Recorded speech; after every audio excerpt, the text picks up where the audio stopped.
RCB पहुंच गई है क्वालिफायर 1 के लिए। आरसीबी ने इतना बड़ा चेस अपने आईपीएल के इतिहास में कभी नहीं किया। चेस किया, जीते मैच, क्या मैच हुआ। और क्वालिफायर 1 में अब आरसीबी क्वालिफाई कर गई है, खेलेगी पंजाब से अपना मैच। मुल्लापुर की बात करेंगे, वहां पे है। पर कैसे चेस हुआ, किसने सेटअप किया? सेटअप करने वाले एक ही बल्लेबाज थे, वो थे शुरुआती दौर में विराट कोहली। विराट कोहली का बल्ला हर मैच में चलता है। उनके भूख को सलाम यार, कैसे कर पाते हैं। मतलब पिछला 2-3 साल देख लें व्हाइट बॉल क्रिकेट में, विराट कोहली का फॉर्म यहाँ बिल्कुल चरम सीमा पे है। ऐसे खिलाड़ी आपको वंस इन अ जनरेशन में मिलते हैं जो भूख लेके आते हैं हर मैच में स्कोर करना। इस आईपीएल की बात करें, इस आईपीएल में भी जब शुरुआत में थोड़ा स्लो स्टार्ट किया, एक आध 2 इनिंग 3 इनिंग खराब हो गई थी, पर भाई ने जो कमबैक किया है हर मैच में स्कोर करना। लास्ट इनिंग देखिए उनकी, आप जो 50 की पारी आई वहां पे 10 चौके लगाए। इंटेंसिटी यहां पे रखा था हाई बिल्कुल। 2 महीने के बाद बंदा थक जाता है, चाहे कितना स्कोर करें आप थक जाते हैं। कहीं ना कहीं निगल्स होता है, कोई फटीग होता है, पर विराट कोहली के शक्ल पे, चेहरे पे कोई शिकस्त नहीं है, बिल्कुल फोकस ऑन द बॉल। तो बुनियाद दी विराट कोहली ने, जो नींव रखी वहां पे विराट कोहली थे। पर उसके बाद क्या हुआ? उसके बाद आते हैं जितेश शर्मा। जितेश शर्मा की जितनी तारीफ करो उतनी कम। पहले जो फेस था बतौर कैप्टन वो खराब गया, मतलब कप्तानी इतनी उम्दा नहीं कर पाए। 20 ओवर की बात करें, जहां पे कुणाल पांड्या को सिर्फ 2 ही ओवर दिया, वहां गलती हुई।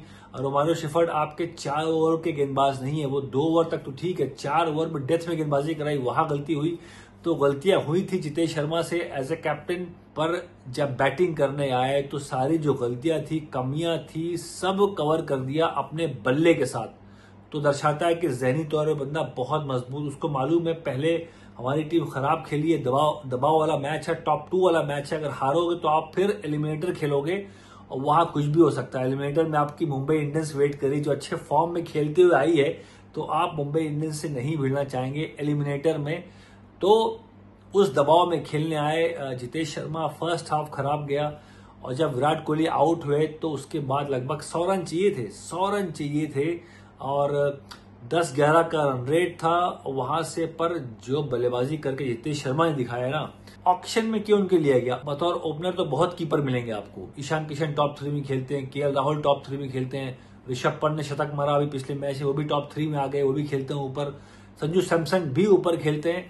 बहुत कम आपको विकेट कीपर बल्लेबाज मिलेंगे जो नंबर 5-6 पे स्पेशलिस्ट जगह है, मतलब वो नंबर 5-6 पे जाके गेम को फिनिश करते हैं। वहां पे आपको बहुत कम प्लेयर मिलेंगे। जितेश शर्मा का जो ऑक्शन में आरसीबी का प्लान था वो बहुत उम्दा प्लान था कि जितेश के पीछे भागे, 11 करोड़ दिए, 11 सीआर। हालांकि बहुत पैसे होते हैं, पर जितेश शर्मा के ऊपर जो उनका प्लान था कि हमारे 11 में जितेश शर्मा नंबर 5-6 पे फिनिशिंग टच लेके आते हैं, उनका यहाँ पे बहुत ज्यादा रोल है। ओपनर तो उनके पास है, विराट कोहली ओपन करते हैं, फिल सॉल्ट ओपन करेंगे, रजत पाटीदार वो नंबर 4 खेलेंगे, पाटिकल नंबर 3 खेलेंगे। तो टॉप 4 में इनके पास थे आरसीबी के पास प्लेयर्स। पर फिनिशिंग टच कौन लेके आएगा उनको एग्जैक्टली मालूम था ऑक्शन में किसके पीछे भागना है। और प्लेयर्स के पीछे नहीं भागे, लोगों ने बहुत पैसे खर्च किए और कीपर को खरीदने में। पर आरसीबी ने बिल्कुल सही जगह चुनाव किया। जो सिलेक्शन था उनका जितेश शर्मा का, वो बहुत ज्यादा काबिले तारीफ था, क्योंकि पैसे दिए पर नंबर 5-6 पे आपको ऐसा प्लेयर मिला जो कम बॉल खेल के स्कोर करता है। कभी उनकी बैटिंग लास्ट में 2 ओवर के लिए आती है, कभी 3 ओवर के लिए आती है। तो आरसीबी को मालूम था as a coach, as a management, उनके टीम रन करते हैं कि नंबर 5-6 पे आपको प्लेयर चाहिए जो गेम को फिनिश कर पाए। वहां जितेश को पिक किया और बिल्कुल सही बैठा। सारे जो प्लान थे उनके, जो तिकड़मबाजी करते हैं ऑक्शन टेबल पे, वो बिल्कुल ठीक बैठा।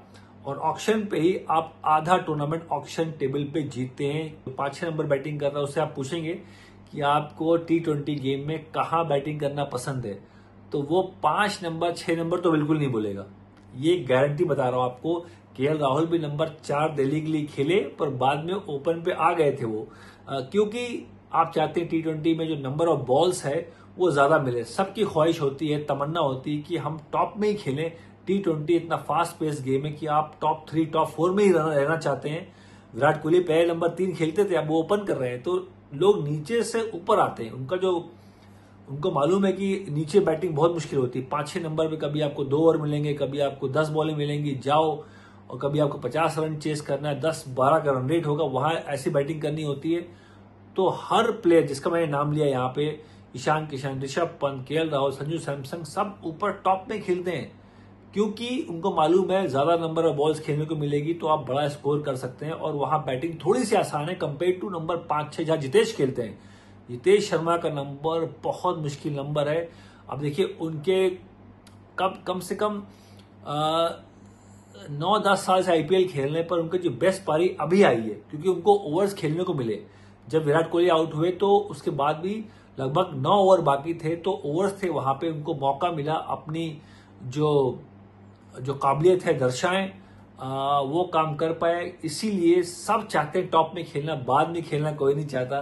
पर जितेश की वहां तारीफ होगी। बैटिंग करने आए, शानदार पारी खेली, मैच जिता के ले गए लास्ट तक। 227 का चेस था, बहुत बड़ा लक्ष्य जो आरसीबी ने कभी इतना बड़ा लक्ष्य कभी चेस नहीं किया था, पहली बार हुआ। और Jitesh Sharma as a finisher वहां पे दिखे।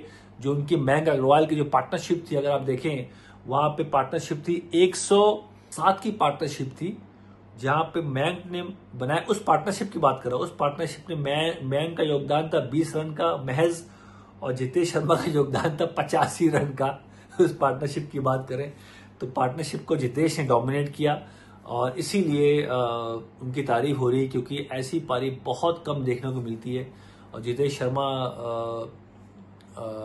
की बल्लेबाजी आप देखें, शुरू में अगर उनकी पारी आप देखें तो बहुत ज्यादा स्कूप शॉट का ट्राई किया, कभी स्विच ही ट्राई किया, पर वहां पे शॉट उनकी लगी नहीं। तो उन्होंने पैतरा ये ढूंढा कि भाई इस पिच पे, जहां पे काली मिट्टी के पिच है, लखनऊ की ग्राउंड पे आप सामने टारगेट करते हैं, तो विकेट छोड़कर सामने शॉट लगाया, ओवर एक्स्ट्रा कवर शॉट लगाया, बहुत अच्छा ओवर एक्स्ट्रा कवर शॉट लगाते हैं।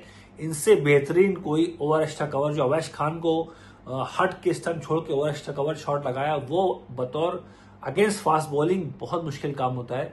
जितेश वो काम कर पाते हैं। 31 साल के हैं, 9 साल से आईपीएल में वो खेल रहे हैं, तजुर्बे का पूरा इस्तेमाल किया। मुंबई इंडियंस ने पहली बार इनको स्काउट किया था, मुंबई इंडियंस ने आई थिंक 2016 में उनको स्काउट किया था। हालांकि वो उनको खेलने का मौका नहीं मिला था, एक भी मैच। स्क्वाड में थे, 2016 की बात करें, स्क्वाड में थे पर मैच नहीं खेले थे जितेश शर्मा। तो वहां से उनका सफर स्टार्ट हुआ, टीम में रहे, घूमते रहे, पर फिर पंजाब भी गए, पंजाब से भी खेले, वहां भी एक आध मैच में कप्तानी करी। और इसीलिए क्योंकि वो थिंकिंग क्रिकेटर हैं, कप्तान इनको टीम क्यों बना रही है, कप्तान का रोल इनको क्यों दे रही है, क्योंकि टीम को पता है कि ये ऐसा खिलाड़ी जिसके पास गेम की रीडिंग है, गेम को समझ सकता है। उनकी बातचीत देखे, कभी उनकी बात सुनेंगे तो बड़ी सुलझी बातें करते हैं, बड़ी अच्छी बातें करते हैं। थिंकिंग खिलाड़ी हैं, टैलेंट तो है पर मेहनत कभी करना छोड़ते नहीं है। इसीलिए कप्तान उनको बनाया गया। पंजाब की कप्तानी भी कर चुके हैं एक आध मैच में। और आरसीबी के पास बहुत से और तजुर्बेकार प्लेयर हैं। जब रजत पाटीदार कप्तानी नहीं कर रहे तो उनके अलावा वहां कुणाल पांड्या भी बहुत साल से आईपीएल खेल रहे हैं, पर उनके साथ आरसीबी नहीं गई। आरसीबी को मालूम है कि जितेश के पास वो तजुर्बा है T20 का, कप्तानी के लायक है, कप्तानी दी गई। हालांकि इस मैच में ऑफकोर्स बहुत रन पड़ गए थे, पर बल्ले के साथ अपनी जो वर्थ है, जो उनकी वक़्त है, वो प्रूव करी। और इसीलिए सब उनकी तारीफ कर रहे हैं कि उनकी करियर का बेस्ट नॉक आया है, जहां पे मैच दांव पे लगा हुआ था, हारा हुआ मैच था, विराट कोहली आउट हो चुके थे शुरुआत देने के बाद, पर फिनिशिंग टच लेके आए जितेश शर्मा। इसीलिए उनकी हम तारीफ कर रहे हैं। अब आगे बात करते हैं, आगे बढ़ते हैं। मुल्लापुर में क्वालीफायर 1 तो आ गया, सामने पंजाब की टीम। और मुल्लापुर में अगर वहां हम कंडीशन की बात करें, मुल्लापुर में आरसीबी वहां खेल चुकी है, वहां पंजाब को हरा चुकी है। और इसीलिए मेरा मानना है कि वहां पे जो मुल्लापुर का जो रिकॉर्ड है, वहां 4 मैचेस हुए हैं, दो बार जिस टीम ने वहां पहले बैटिंग करी वो जीती, और 2 बार चेजिंग में टीम जीती। तो 4 मैच हुए हैं और 2 ऑल का रिकॉर्ड है, बैटिंग फर्स्ट बैटिंग सेकंड। तो इस तरह से वहां पे चला है। वहां 200 ही बने, 2 बार 200 बने, पर 111 पे टीम ऑल आउट हो गई है। तो कुछ पता नहीं है, कभी 200 बनते, कभी 111 पे टीम ऑल आउट भी होती है। और जब पंजाब को आरसीबी ने हराया था तो बहुत उम्दा काम किया था कि इस मैच में वो भी सेम काम करना होगा कि आप कुणाल पांड्या का इस्तेमाल करना होगा आरसीबी को। क्योंकि पिछली बार जब यहाँ पे खेले थे मुल्लापुर में, वहां पे परब सिमरन और प्रियांश आर्या, उनको कुणाल ने अच्छी गेंदबाजी के बदौलत फंसाया था। या थोड़ा धीमा पिच होता है, स्पिन का यहाँ रोल होता है वैसे, हालांकि यहाँ 200 बने हैं पर 111 पर टीम ऑल आउट हुई है, तो वहां पे कुणाल का अच्छा इस्तेमाल किया था रजत पाटीदार ने, वो कैप्टन थे। उन्होंने पावर प्ले लेके आया कुणाल को, वहां फंसाया, प्रियांश आर्या को आउट किया और परब सिमरन। ये जो दो ऐसे बल्लेबाज है पंजाब के, अगर आपने उनको दोनों को शुरू में आउट कर लिया तो फिर पंजाब की विनिंग परसेंटेज कम हो जाती है। जब ये दो बल्लेबाज चलते हैं टॉप में, तो फिर बाद में शशांक है, स्टोनिस है, वहां अय्यर का बहुत रोल होता है, इंग्लिश भी फॉर्म में आ गए। तो ये जो 5-6 बल्लेबाज है वो बहुत उम्दा खेल के 200 के पार स्कोर ले जाते हैं, पर अगर टॉप 2 को आपने आउट किया तो फिर मौका बन जाएगा कि आप वहां पे डोमिनेट कर सकते हैं। इसीलिए मेरा मानना है सुरेश शर्मा और कुणाल पांडे का बहुत रोल है बतौर स्पिनर, जहां पे कुणाल ने उम्दा काम किया था, पिछली बार आउट किया था दोनों ओपनर्स को, और सुरेश ने भी वहां 2 विकेट मारी थी। वहां पे सुरेश के नाम भी 2 विकेट थी और कुणाल ने भी विकेटें मारी थी। तो मेरा मानना है कि वहां के पिच पे इन दोनों का बहुत रोल है। अब बात करते हैं एक बल्लेबाज और है जहां आप उनको आउट करना चाहेंगे, सुरेश अय्यर। सुरेश अय्यर बहुत गजब के फॉर्म में चल रहे हैं, उनको आउट करने के लिए आपको एक गेंदबाज चाहिए, वो है जॉश हेजलवुड चाहिए आपको वहां पे, क्योंकि जॉश हेजलवुड के पास जो उनकी हाइट का अच्छा इस्तेमाल करते हैं, वो नया बॉल डालते हैं, वो डेथ में डालते हैं, वो नया बॉल डालते हैं, वो डेथ में डालते हैं, वो स्लोअर डालते हैं। और जॉश हेजलवुड ने अय्यर को, आपको अगर याद होगा बैंगलोर का मैच था, वहां पे एक बॉल यहां से राइज करके गई थी, अय्यर ने ऐसे खेलने गया, वो पीछे ऐसे लगी बॉल बल्ले पे और पीछे कॉट बिहाइंड हुए थे।